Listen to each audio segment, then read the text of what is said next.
Alan. Well, we're glad to be here with you today and to just give you a little bit of our insider's perspective on how disruption is impacting professional services firms and what implications that has for you as clients of those firms. So we're going to divide our presentation into three parts. The first part looking at the way things have been in terms of the interactions you might have had with your lawyers, your accountants and the like over the years. And then part two, Stephen's going to talk about what has changed, how is disruption impacting on our professions. And then we're going to finish by just looking at some key questions that you should be thinking about, that you should be asking when you think about the relationship that you have with your professional service providers. So that's the plan of attack. But just as we get started, just wanted to ask a question, just pose a question, get you thinking in this area, and really just think the last sort of big interaction that you had with your lawyer, your accountant. Put your hand up if you'd say that that was a positive experience overall, if you were happy with how that experience went in terms of, you know, the service you received. Or put your hand up if you would say that that was a negative experience that you had. So, okay.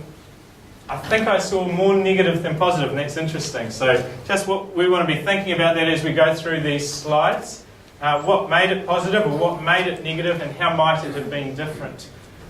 So that's because that's very relevant to asking these questions and asking how disruption and new technology can help you to get more out of your professional services firms. So moving on to the part one, the way things have always been done. Thinking here about the business model that you might have encountered when you dealt with accountants and auditors, financial advisors, tax consultants, lawyers, professional services providers. And the kind of model that you probably saw, when we think about it in terms of bundled services and probably provided in a fairly manual sort of a fashion. So we've got just a simple diagram up here that has a company, ABC company, might be a law firm or an accountancy firm. They have knowledge and expertise in a particular area.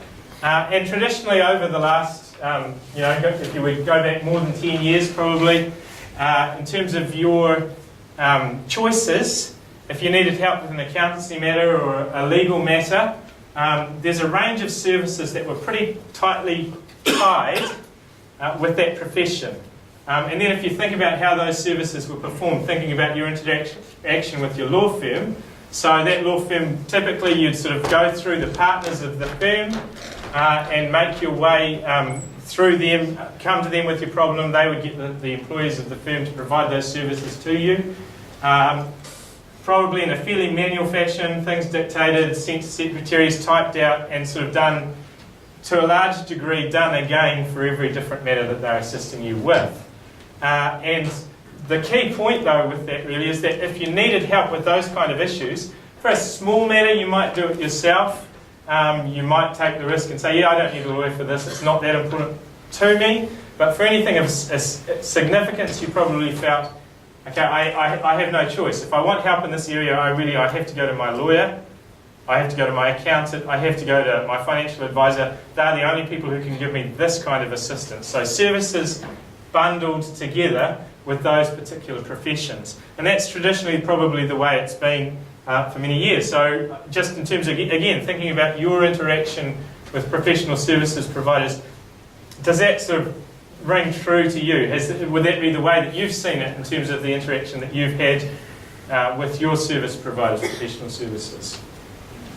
Okay, yep, good, few nods there. So that's sort of the way it's always been, and very much bundled services. But with disruption in technology, what we see is that that's now changing, and there's now more options, more unbundling, and that's what Stephen's going to talk about next.